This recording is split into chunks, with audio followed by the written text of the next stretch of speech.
وہ زیادہ پنش ہوگی، انڈیا کم پنش ہوگا۔ اب آ جائیں دوسرے نقطے کی طرف۔ انڈیا دنیا کی فارمیسی بن چکا ہے۔ 40% جنرک ڈرگز جو امریکہ میں آتی ہیں وہ میڈ ان انڈیا ہوتی ہیں، اور اگر ان ادویات کے اوپر ٹیرف 50% ٹرمپ صاحب عائد کرتے ہیں تو چند ہفتوں میں امریکہ کا ہیلتھ کیئر سسٹم کولیپس کر جائے گا۔ لگائیں 50% ٹیرف؟ نہیں لگا سکتے، کیونکہ آپ کی سروائیول آپ کے حریف کی پروڈکشن پہ ڈیپینڈ کرتی ہے۔ اب آ جائیں ٹیکنالوجیکل بات، ٹیک شفٹ اسے کہا جا رہا ہے، اور وہ یہ ہے کہ جب دنیا میں امریکہ کے ویزے کے لیے، پاکستان کی بات کریں، لوگ کیا کیا نہیں کر رہے، اس کی تفصیل میں کیا جاؤں، آپ بھی جانتے ہیں کہ امریکی ویزا کے لیے پاکستان اور دنیا بھر میں لوگ کیا کیا کرتے ہیں، اور ٹرمپ نے ایک بہت بڑا جرمانہ عائد ایک لحاظ سے کیا انڈیا کو پنش کرنے کے لیے، کہ انڈین کے لیے وہ جو ایک ایکسپرٹس انڈین جو ہیں ان کو جو H1B ویزا کیٹیگری ہے اس کے لیے $1,00,000 کی فیس عائد کر دی گئی۔ جی انڈیا چیخ پڑے گا، اور ظاہر ہے کہ جب یہ خبریں آئیں دنیا کے ہر بندے نے یہ کہا کہ انڈیا تو چیخ پڑے گا، انڈین ایکسپرٹس جو ہیں وہ تو جا نہیں سکیں گے، $1,00,000 کون، یہ بہت زیادہ پیسے۔ لیکن ہوا کیا، ذرا اس پیراڈاکس پہ غور کریں۔ امریکن 3 عظیم ترین کمپنیز نے کہا انڈیا سے کہ ہمیں انڈیا میں آنے دو، لہٰذا آپ کے ایکسپرٹس جو ہیں وہ سیٹل میں یا امریکن دوسرے شہروں میں نہ آئیں، ہم آ رہے ہیں۔ اور ان 3 کمپنیوں کے کتنے معاہدے ہوئے؟ $67 بلین۔ تو وہ اپنے ڈیجیٹل برین کو انڈین سائل پہ لے کے آ رہے ہیں۔ یہ کوئی مذاق نہیں ہے، یہ کوئی عام بات نہیں ہے۔ اب آ جاتے ہیں اس نقطے کی طرف کہ ہم نے اپنے آپ کو $4.5 ارب کا ایک زخم لگایا۔ اس کو انگلش میں کہتے ہیں سیلف انفلکٹڈ وونڈ، جس کو وہ انگریزی محاورہ ہے اپنے پاؤں پہ شوٹ کرنا، خود اپنے پاؤں پہ کلہاڑی مارنا، اردو میں ایک محاورہ۔ میتھمیٹکس پہ ذرا غور کریں کہ ایک طرف تو ہم نے آتش بازیاں کی، نعرے لگائے، عظیم سفارتی کامیابی قرار دیا کہ ہمارا قرضہ رول اوور ہو گیا، اور ہم نے جناب $36 ملین میں اپنی ایک عظیم ترین ایئر لائن جو ہے وہ کسی کے حوالے کر دی۔ لیکن دوسری طرف ہم نے کیا کیا کہ تجارت کے معاملے میں پاکستان کے پاس اگر کچھ بیچنے کو تھا تو وہ افغانستان تھا، جہاں پہ ٹوٹل سالانہ والیوم $4.5 ارب بنتا ہے، کیونکہ افغانستان کی 4 سے 5 کروڑ کی آبادی ایک لحاظ سے پاکستان کا 5واں صوبہ تھا۔ آپ جانتے ہیں کہ کون سی چیز تھی جو پاکستان میں ہوتی تھی وہ افغانستان میں نہیں جاتی تھی، مرغیوں سے لے کے چاول تک، اور پھلوں سے لے کے ہماری گجرات گجرانوالہ کراچی کی چھوٹی ایک کاٹیج انڈسٹری سے الیکٹرانکس تک کیا نہیں جاتا۔ اس حوالے سے ایک تفصیلی ویڈیو میں بنا چکا ہوں، اس کا لنک میں ڈسکرپشن میں دے دوں گا، وہ ضرور دیکھیے گا، آپ کے لیے بڑی وہ۔ اور بڑے سیکٹر کیا تھے؟ سیمنٹ، چینی اور ٹیکسٹائل ہم نے بند کر دی۔ سیکیورٹی جی ہم نے ایک نیا دشمن انوینٹ کیا نا، نیا دشمن ایجاد کیا، ہم نے مینوفیکچر کیا، لہٰذا تجارت نہیں کرنی۔ تو اس سے کیا ہوا کہ سینٹرل ایشیا کا گیٹ ہمارا بند ہو گیا۔ 8,000 ٹرک جو ہیں وہ بارڈر پہ گل رہے ہیں، سڑ رہے ہیں۔ $4.5 ارب کا ہم نے خسارہ کیا۔ تو جناب والا یہ دیکھیں کہ 2 ارب یا $1 ارب کا قرضے کا رول اوور، تو یہ بیڈ مینجمنٹ صرف نہیں ہے، یہ ایک اسٹریٹجک خودکشی ہے۔ یہ مجھے سخت لفظ بولنا پڑ رہا ہے، لیکن شاید اس سے نرم لفظ میں تلاش نہیں کر سکتا۔ تو اب دیکھتے ہیں کہ ہماری سروائیول کا روڈ میپ کیا ہے، کیسے بچیں، کیا کریں۔ تاریخ بالکل واضح ہے کہ صرف military might say, Soviet union کی مثال آپ کے سامنے ہے، اور اگر مثالوں کی طرف ہم چلیں تو شاید بات بہت زیادہ لمبی ہو جائے۔ تو بے شمار ریاستیں تحلیل ہو گئی، ختم ہو گئی، کہ جن کے پاس بہت زیادہ ڈیفنس کیپیبلٹیز تھیں، لیکن اپنی عوام کو دینے کے لیے روٹی نہیں تھی، ختم ہو گئی۔ پاکستان کس طرف بڑھ رہا؟ ہمارے پالیسی میکرز جو ہیں وہ اب 2026 کی آمد ہے، کیا کیا جائے؟ کچھ باتیں پولیٹیکل ہیں جن کو میں صرف اشارتاً ہی بات کر کے آگے جاؤں گا، جو میں نہیں چاہتا کہ یہ ایک جو ہمارا انالیسس ہے اس میں صرف پولیٹیکل جھلک نظر آئے۔ پیور فیکٹس کے اوپر بات کی جائے گی۔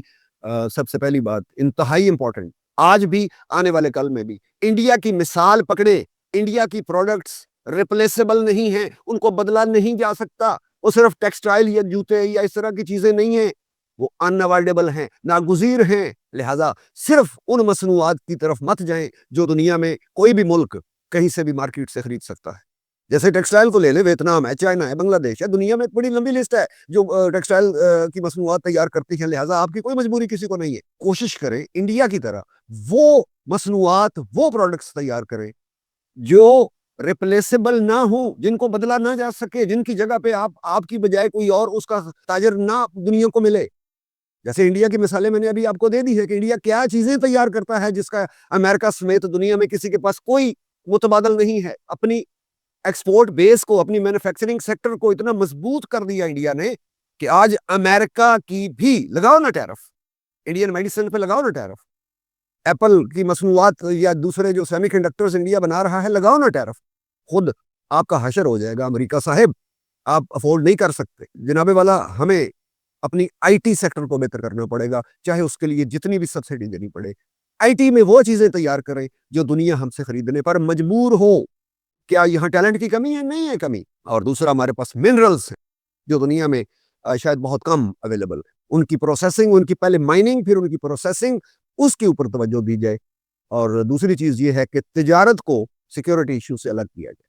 میں خاص طور پہ افغانستان کے حوالے سے بات کر رہا ہوں کہ اپنی جیب میں سوراخ ہے جس سے $4.5 ارب گر رہے ہیں، اور آپ کہتے ہیں ہم نے جنگ جیتنی ہے اور ایک دشمن تخلیق کر کے۔ اس کے جیو پولیٹیکل جو ایشوز ہیں میں ان کی طرف ابھی نہیں جا رہا، لیکن ایک سادہ سی بات سمجھانے کی کوشش کر رہا ہوں کہ اگر آپ کی جیب میں سوراخ ہے جس سے $4.5 ارب سالانہ گر رہا ہے تو آپ سمجھتے ہیں کہ ہم جنگیں جیت جائیں گے؟ ایسا نہیں ہے۔ تجارت کو سیکیورٹی سے الگ کیا جائے۔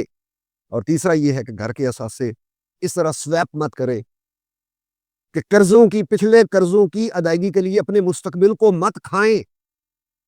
اپنے ماضی کی جو غلطیاں ہیں اس کے لیے اپنے مستقبل کو ہم کھا رہے ہیں جب ہم اپنے اثاثے اونے پونے بیچ رہے ہیں اور مشکوک قسم کی ڈیلز میں ہم ان کو لیکویڈیٹ کر رہے ہیں۔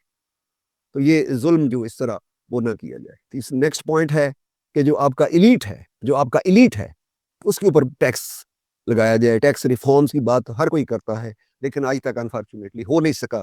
اس کے بارے میں یہ نہیں ہے کہ اس پہ لگاؤ اور اس پہ نہ لگاؤ، فیئر سسٹم آج تک پاکستان میں، اور اس کی وجہ یہ ہے کہ جو ہمارا طاقتور طبقہ ہے وہ انفارچونیٹلی اس طرح کی ریفارمز ہونے نہیں دیتا، حالانکہ یہ کوئی مشکل کام نہیں ہے، دنیا بھر میں یہ چیز ہو چکی۔ اور ایف ڈی آئی چاہیے ہمیں، F D I. Next point, 5واں point, F D I, foreign direct investment.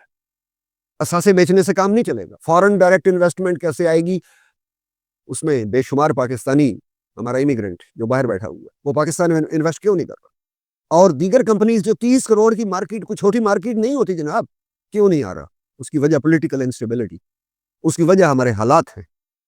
تو اب یہ ایک سینسیٹیو موضوع ہے، اس کے اوپر میں اپنی زیادہ رائے اس لیے نہیں دے رہا کہ آپ کو معلوم ہے، بہت کچھ معلوم ہے کہ جب تک پولیٹیکل اسٹیبلٹی نہیں آئے گی اس وقت تک بات نہیں بنے گی۔ تو یہ ایک جو فیک وکٹریز ہیں، فیک وکٹریز جن کے اوپر آتش بازی ہم کر رہے ہیں، تو چوائس بڑی سمپل ہے کہ ریئل پاور بنانی ہے جیسے انڈیا نے بنائی تھرو ٹریڈ، یا ہم فیک وکٹریز جو ہے اس کے اوپر اپنی سوورینٹی جو ہے وہ کمپرومائز کرتے چلے جائیں گے، کم کرتے چلے۔ اگر آپ کو یہ ڈسکشن بہتر لگی تو میری گزارش ہے کہ چینل کو سبسکرائب کریں، لائک کریں، کمنٹ کریں، اس سے ہماری حوصلہ افزائی ہوگی۔ آپ کا بہت شکریہ۔